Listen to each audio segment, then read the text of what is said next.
నాకొక డౌట్. ఇప్పుడు సాయి పల్లవి వాయిస్‌తో మీరు బాగా ఫేమ్‌లోకొచ్చారు. అండ్ ఇప్పుడు సాయి పల్లవి వాయిస్‌కి, సమంత వాయిస్‌కి డిఫరెన్స్ ఏమన్నా ఉందా? లైక్ మేజర్‌గా ఏమన్నా పాయింట్ మీరు చెప్పుకోదగ్గది. మీరు అబ్జర్వ్ చేసింది మీరు చెప్పేటప్పుడు గాని. అబ్జర్వ్ అంటే సాయి పల్లవి వాయిస్ చాలా అగ్రెసివ్‌గా ఉంటుంది. సో, హుహుహుహు. Also using of the way different. అవును. సమంత గారిది గ్లిజరిన్ వాయిస్. ఓకే. అంటే కొన్ని సార్లు జలుబు చేసినట్టుగా మాట్లాడటం. అట్లా. ఆహ్, హుహు. మన మీరు చెప్పారు కదా స్టార్టింగ్‌లో 'జెర్సీ' మూవీ లైక్ 'ఏం మాయ చేసావే ఏం మాయ చేసావే. ఎన్నవిట్టు హ్మ్. పోగాదే' దట్ అందులో చెప్తుంది. కార్తీక్ నాకు నువ్వు తప్ప ఎవరు అక్కర్లేదు. రా నువ్వు మాత్రమే చాలు. అమ్మ, నాన్న, తమ్ముడు నాకు ఎవరు వద్దు. నీతోనే ఉంటాను. ఎక్కడికైనా లేచిపోదాం. చెప్పు కార్తీక్ అని. ఇక కార్తీక్ నీ వయసెంత? నా వయసు 24. మా నాన్న అడిగితే తమ్ముడు లాంటి వాడివని చెప్పేస్తా. యాహ్! అలా గ్లిజరిన్ వాయిస్ అంటే అవునవును. ముక్కు నుంచి శ్వాస తీసుకొని మాట్లాడటం. అవును. కొంచెం ఒక బ్రీతింగ్ టైప్‌లో ఉంటది. మన సాయి పల్లవి గారిది కొంచెం అగ్రెసివ్ ఉంటది. అగ్రెసివ్‌గా ఉంటది. యాహ్! అండ్ ఇంకొకటి ఆల్సో సాయి పల్లవి గారిదన్నారు కదా! హ్మ్. సమంత గారిది ఇలా చూసుకుంటే సాయి పల్లవి గారిది. ఏ నేను ఓన్. నేను ఓన్ అంటే ఓన్. ఈ రూమ్ ఇడిచి పోయేదే లేదు. నాన్న నీకు ముందే చెప్పిన గదా! నేను నీ కొడుకు లెక్క అని అలా చెప్తుంది. అవును. నాన్నకి చెప్తానే, నాన్నకి చెప్తా. నాన్న, నాన్న, నాన్న అక్కకు నచ్చిందంట. అక్కకు నచ్చిందంట అని పరిగెత్తుకుంటూ వచ్చి, ఏంది నాన్న ఎప్పుడు అమ్మాయిల్ని పోవాలనా? ఇది ఎవరు తెచ్చురో గానీ చాలా పెద్ద మోసం. డోకా. నేనైతే ఈ రూమ్ ఇడిచి పెట్టిపోయేదిలే. పోయి పడుకునేదే లేదు అంటది. యాజ్ ఇట్ ఈజ్ స్లాంగ్ అసలు. అంటే మీరు తెలంగాణ కాబట్టి ఇంకా ఆ స్లాంగ్‌లో ఇంక మొత్తం ఇన్వాల్వ్ అయిపోయారు. లేదు నాకు స్లాంగ్స్ వచ్చు. Okay. Different of kind of Rajahmundry slang, హుహు. Godavari slang okay. And Tirupati slang. హుహుహుహు. మన Telangana, Hyderabad slangs too different. ఇప్పుడు ఓకే. మనం స్లాంగ్ గురించి మాట్లాడుకుంటే, మనం బయట మాట్లాడే లాంగ్వేజ్ వేరు. హ్మ్. సినిమా లాంగ్వేజ్ వేరు. అవును. డిఫరెంట్ ఉంటది. అప్పట్లో సావిత్రి గారు అండ్ జమున గారు సినిమాస్ వచ్చే స్టేజ్‌లో ఎలా ఉండేది అంటే, కామన్‌గా ఉండేది నార్మల్‌గా. "ఏంటే మంగ ఇప్పుడే వచ్చావా? రా కూర్చో. తిన్నావో లేదో? ఎంతసేపు అయిందో? ఏవే చూస్తూ ఉన్నావు? పోయి తీసుకొని రా." అలా హ్మ్. అలా అలా ఉండేది. అవును. ఇప్పుడు ఎలా ఉంటుందంటే, "ఏంటే ఎంతసేపు అయింది వచ్చి? చాలా సేపులయింది. వచ్చి కూర్చో. తిన్నావా లేదా? ఆకలేస్తుంటుంది. వెళ్లి తీసుకొని రానా? 2 నిమిషాలు తీసుకొస్తాను." అలా ఉంటది. డిఫరెంట్. యాహ్! అవును. చాలా డిఫరెంట్ ఉంది. అసలు మాటల్లోనే వాయిస్‌లో చూపిస్తున్నారు. అప్పుడు ఇప్పుడు డిఫరెన్స్ ఏంటి అని. అసలు డబ్బింగ్ ఆర్టిస్ట్ ఇంత ఫేమ్ వచ్చింది. ఇన్ని సినిమాస్‌లో పాపులర్ సినిమాస్‌లో చేశారంటే నాట్ ఎ చిన్న మ్యాటర్ కాదు. అండ్ ఇంకొక హీరోయిన్‌ది కూడా మనం ట్రై చేద్దాం. యాహ్! లైక్ 'రితు వర్మ.' 'రీతూ వర్మ' గారిది ఆల్సో హైదరాబాదీ గర్ల్ అవును. 'రీతూ వర్మ' మన తెలుగు అమ్మాయి. హ్మ్. ఆల్సో నాకనిపించి తనకు తెలుగులో చెప్పే అవసరం లేదు. హుహు. బట్ నేను కన్నడలో చెప్తాను తనకి. ఓకే. డన్. ఆల్మోస్ట్ తన మూవీస్ అన్ని నేను కన్నడలోనే చాయిస్ చేసుకుంటా. ఓకే. ఓకే. తనది కూడా తెలుగులోనే ట్రై చేద్దాం.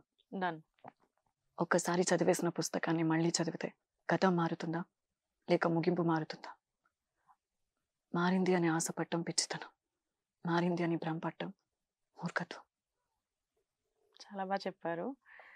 అసలు ఏ హీరోయిన్‌కి ఆ వే ఆఫ్ స్టైల్ వచ్చేస్తుంది ఆటోమేటిక్‌గా. వాళ్ళ అంటే వాళ్ళ యాక్టింగ్‌కి తగినట్టు మన పర్సనాలిటీని చేంజ్ చేసి చే వాయిస్ కూడా చేంజ్ చేయాల్సొస్తది. అవును. సో, అందరిది పర్సనాలిటీ డిఫరెంట్. అవును. కొంతమంది జాలీగా ఉంటారు. కొంతమంది చైల్డిష్‌గా ఉంటారు. కొంతమంది స్ట్రాంగ్ అండ్ ఫెమినిక్ ఇండిపెండెంట్ గర్ల్‌లా. ఇండిపెండెంట్‌గా సో, చాలా రూడ్‌గా మాట్లాడటం హ్మ్. అలాంటివి ఉంటాయి. అలాంటి క్యారెక్టర్స్‌కి మనం ఎలా చెప్పగలము అని ఆలోచించి చెప్పడం. అవును. దానిలో మేజర్ రోల్ ఏంటంటే వాయిసే ప్లే చేస్తది. మన వాయిస్ కరెక్ట్ ఉంటే మన స్టోరీ గాని దానిలోకి ఇన్వాల్వ్ అయిపోతాం. ఇన్వాల్వ్ అవుతాం. సో, అంత బాగా ఇన్వాల్వ్ అయితున్నారు మీరు కూడా. ఒక మూవీకి హ్మ్. Music and dialogue, music and effect ఎంత ఇంపార్టెంటో, ఆ హ్మ్. మూవీకి వాయిస్ కూడా అంతే అంతే ఇంపార్టెంట్. ఇంపార్టెంట్. సో, అవును. అది చాలా మెయిన్ రోల్ ప్లే చేస్తుంది. అవును. బయటికి రావాలంటే, ఒక మనిషికి కనెక్ట్ అవ్వాలంటే, ఒక ఫీల్ అండ్ డైలాగ్ కనెక్ట్ అవుతుంది. అవును. నిజంగా ట్రూ. అండ్ ఫైనల్‌గా 'Rukmini Vasanth.' She is an famous Kannada actor. అవును. ఈ మధ్యలో చూసుకుంటే ఆల్ టైమ్ ఫేవరెట్ అయిపోయింది అందరికి. మా కన్నడ వాళ్ళకైతే పిచ్చి.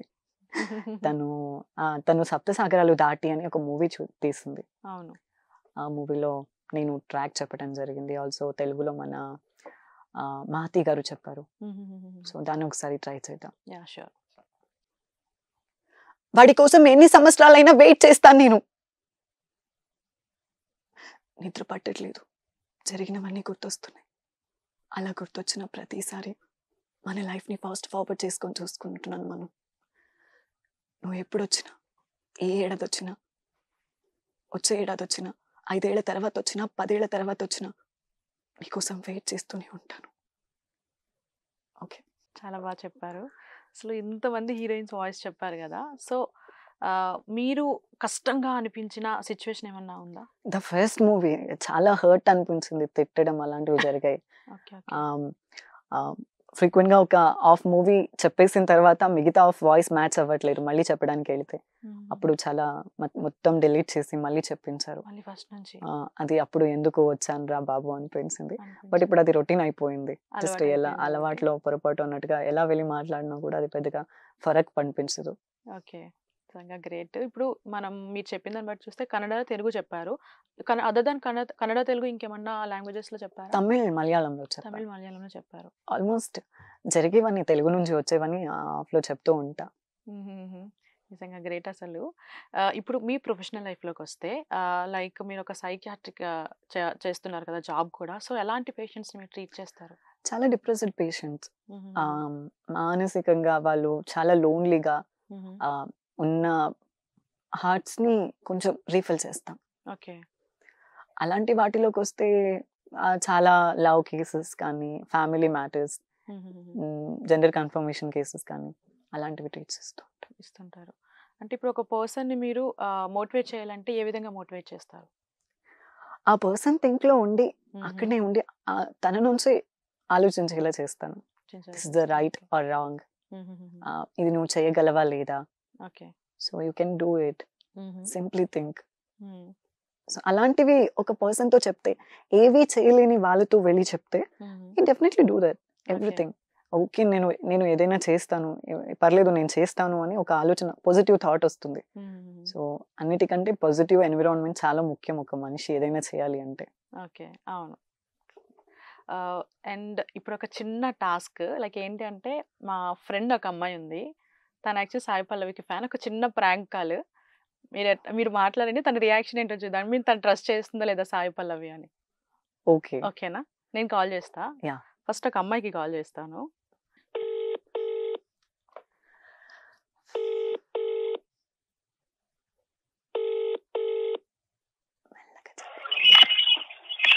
హలో హలో చెప్పు బ్రో, నేను ఇక్కడ మన సాయి పల్లవిది ఒక చిన్న ప్రెస్ మీట్ ఉంటే వచ్చాను. అదే నువ్వు సాయి పల్లవికి ఫ్యాన్ కదా, నీతో మాట్లాడిద్దామని చెప్పి కాల్ చేసా. ఓకే, ఇంకా ఇస్తున్నా, మాట్లాడు. Hello hello hello hi ma'am. Hello అండి. అంటే ఈ సీతా మూవీ చూసినప్పటి నుంచి నేను మీకు పెద్ద fan. Oh thank you. Cut చేసింది, కట్ అయిపోయింది.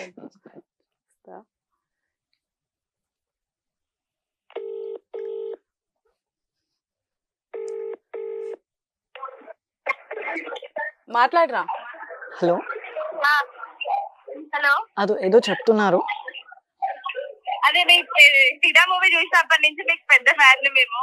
ఓ రియలీ థ్యాంక్ యూ. అట్లనే మీరు న్యాచురల్ ఉంటారు కదా, సో దానికి ఇంకా పెద్ద ఫ్యాన్ మేము. మీ మూవీస్ కంటే ఎక్కువ మీరు ఉండే తీరు ఉంటారు కదా, సో దానికి మేము ఏమంటారు చాలా అట్రాక్ట్ అవుతారు అందరూ. ఓ అవునా? అందరూ actually I mean Thandel movie promotion of the press meet. So అందరూ మీరు వెళ్ళి తండేల్ మూవీని వాచ్ చేయండి, మన February 7th వస్తుంది. అందరూ సపోర్ట్ చేయండి. యాక్చువల్లీ చాలా మంది ఉన్నారు. All the best. Thank you for being with me. Okay ma'am, thank you ma'am so much. అసలు తను కూడా అసలు నిజంగా సాయి పల్లవి అని ఇంకా మాట్లాడేస్తుంది. అండ్ ఇప్పుడు సమంత వాయిస్ ట్రై చేద్దాం. ఒక అబ్బాయికి కాల్ చేస్తా. సమంత వస్తుంది వాయిస్. సమంత చాలా డిప్రెషన్ లో ఉన్నారు ఇప్పుడు మాట్లాడు. అయ్యో, అది ఇప్పుడు ఎవరు ఎనర్జెటిక్ గా ఉన్నారు? మీలో ఏ క్యారెక్టర్ ఎనర్జెటిక్ గా ఉంది?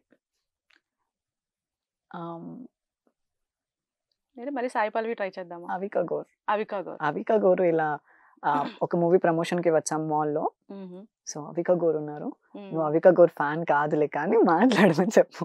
ఓకే.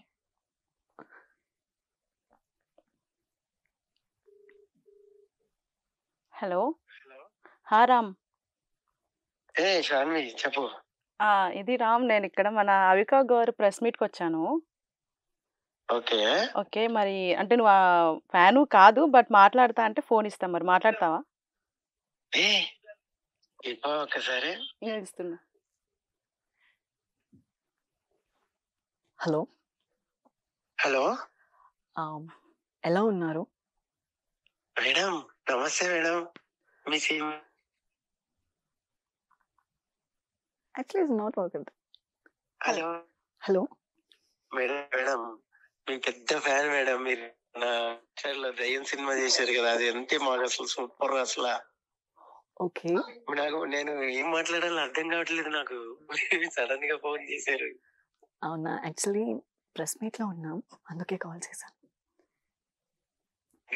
మేడం మేడం నా పేరు Ram madam. Hello Ram. Thank you madam. అందరూ కొత్త మూవీ ప్రమోషన్ వచ్చింది, అందరూ వెళ్ళి ఆ మూవీని చూడండి ఫ్యామిలీతో కలిసి. థ్యాంక్ యూ, చాలా మంది వెయిట్ చేస్తున్నారు. Thank you. సో అట్లా సో అసలు ఎవరు ఐడెంటిఫై చేయట్లేదు. సో అదే వాయిస్ అనుకుంటున్నారు. సో నిజంగా అసలు చాలా గ్రేట్. అంటే సాయి పల్లవి అన్న ట్రస్ట్ చేసిండ్రు, అవికా గౌర్ అన్న ట్రస్ట్ చేసిండ్రు అని అంటే ఇంకా ఆ వాయిస్లో మీరు ఎంత మేనేజ్ చేస్తున్నారు అనేది క్లియర్గా ఉంది. సో నిజంగా గ్రేట్ అని చెప్పొచ్చు ఆ మాడ్యులేషన్. అండ్ నేను కూడా అబ్బాయి వాయిస్ అంటే స్టార్టింగ్ నుంచి వింటున్నా కదా, సాయి పల్లవి వాయిస్, సమంత వాయిస్, ఇట్లా రీతు వర్మ, ఇట్లా ఒక్కొక్క దానికి ఒక్కొక్క వేరియేషన్ అనేది క్లియర్గా కనిపిస్తుంది. So just I want to prove అనమాట. ఎందుకంటే ఫోన్లో మాట్లాడినా సరే అసలు ఐడెంటిఫై చేయట్లేదు అని. సో అంటే చూసే వాళ్ళకి ఏముంటుందంటే అరే ఏదో చేస్తున్నారు, కావాలని చేస్తున్నారు అనిపిస్తుంది. సో వాంట్ టు ప్రూవ్ ఉంటుంది కదా. సో అందుకే సో నిజంగా గ్రేట్ అని చెప్పొచ్చు. అసలు డబ్బింగ్ ఆర్టిస్ట్ అని అంటే అందరూ ఈజీ, మీరు అన్నట్టు ఈజీ అనుకుంటారు కానీ అసలు అది ఈజీ కాదు. ఎందుకంటే మీరు ఇందాక చెప్పినట్టు వాయిస్ కానీ, ఫీలింగ్స్ కానీ, డైలాగ్ చెప్పడం చాలా బాగా గుర్తుకుండాలి. సో మిమ్మల్ని చూసి చాలామంది డబ్బింగ్ ఆర్టిస్ట్ అవ్వాలనుకుంటారు కదా, వాళ్ళకి ఏం చెప్తారు? అంటే నన్ను చూసి నేను అవ్వాలని కాదు, బట్ ఇక్కడ ఆఫర్స్ చాలా తక్కువ. దీన్ని అని స్పెసిఫిక్గా తీసుకుని వస్తారు కదా లైఫ్ ప్రొఫెషన్, ఇదే ప్రొఫెషన్ అని వచ్చే వాళ్ళకు చెప్తున్నా. అంటే డబ్బింగ్ ఆర్టిస్టులు చాలా మంది ఉన్నారు. సో ఎవరు క్లిక్ అవుతారో తెలియదు, బట్ మీరు ఇదే ప్రొఫెషన్ని రావటం, దీన్నే కెరియర్గా చూస్ చేసుకోవటం, ఇట్స్ నా హానెస్ట్లీ రాంగ్ థింగ్. ఇది సైడ్కి పెట్టుకుని వేరే కెరియర్ని బిల్డ్ చేసుకుంటే బెస్ట్ అని అనుకుంటున్నాను. ట్రై చేయండి. ఎవరి లాక్ ఎక్కడ ఉంటుందో ఎవరికి తెలుసు. బట్ డోంట్ డిపెండ్, కంప్లీట్గా దీని మీద డిపెండ్ అవ్వద్దు అని చెప్తారు. ఎస్. ఇప్పుడు చూసుకుంటే మీకు ఫర్దర్గా ఫ్యూచర్ ప్రాజెక్ట్స్ ఎట్లా ఉన్నాయి? ఎప్పుడైతే ఓకే. ఓకే. ఎన్ని రోజులు తెలియదు కాబట్టి ఆఫర్స్ ఇచ్చారు, ఇప్పుడు తెలిసింది కదా. మళ్ళీ పబ్లిక్ నుంచి ఎటువంటి రెస్పాన్స్ వస్తుందో అని కొన్ని ఆఫర్స్ రావట్లేదు, బట్ ఓకే, బాగానే వస్తున్నాయి. బాగానే వస్తున్నాయి. ఓకే. మరి ఇప్పుడు చూసుకుంటే మీరు చదువుతున్నారు, జాబ్ చేస్తున్నారు, ఇటువైపు ఈ ఫీల్డ్లో ట్రై చేస్తున్నారు. అసలు ఎట్లా బ్యాలెన్స్ చేస్తున్నారు ఈ మూడింటిని? ఏది ఇంట్రెస్ట్ ఉంటే దాని వైపు దాన్ని హాయిగా బ్యాలెన్స్ చేయగలుగుతాను, కష్టమైన ఇష్టంగా. అవును. సో నేను దాన్ని బిలీవ్ చేస్తాను. ఓకే. మరి ఈ ఫీల్డ్లో చూసుకుంటే మీకు వచ్చిన ఫస్ట్ రెమ్యూనరేషన్ ఎంత? That secret. సీక్రెట్ అస్సలు రివీల్ చేయరా? అస్సలు లేదు. ఓకే. మరి ఫైనల్గా మిమ్మల్ని చూసి మీకు ఫ్యాన్ బేస్ కూడా ఉంటుంది, వాయిస్ కూడా చాలా ఫ్యాన్ బేస్ ఉంటుంది కదా. సో అలాంటి వాళ్ళకి ఏం చెప్తారు, మిమ్మల్ని ఇష్టపడే వాళ్ళకి? Thank you for holding me, thank you for being with me and stay for a long lasting with your relationship. వాళ్ళు మీరున్నందుకే ఇంత దూరం వచ్చాను, ఇన్ని చేస్తున్నాను. Love it. Thank you. మరి ఎండింగ్లో ఒక మంచి డైలాగ్తో ఎండ్ చేసేద్దాం. అమరన్ మూవీలో ఒక సీన్లో ఏడుస్తుంది కదా, ఆ సీన్ చెప్తా. ఓకే. రైల్వే స్టేషన్ సీన్ ఉంది కదా, ఫోటో తెచ్చేస్తుంది.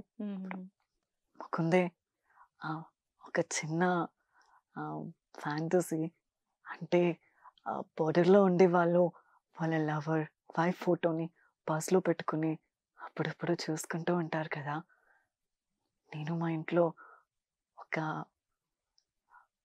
ఫోటోని తీసుకుని వచ్చాను, అది నీ పర్స్లో పెట్టుకుంటావా అంటే కూడా అప్పుడప్పుడు చూస్తే ఉంటే బాగుంటుంది అని ఒకటి చెప్తుంది. Also, చేట ఇందు రెబేకా వర్గీస్. చేట అని అన్నని మాత్రమే కాదు, మా ఇంట్లో అమ్మ నాన్నని కూడా పిలుస్తుంది చేట. యాజ్ ఇట్ ఈజ్ అసలు సాయి పల్లవి దిగిపోయింది. అండ్ ఆద్య హనుమంత్ గారు థ్యాంక్ యూ సో మచ్ మాకు మా ఛానల్కి వచ్చి ఇంటర్వ్యూ ఇచ్చినందుకు థ్యాంక్ యూ.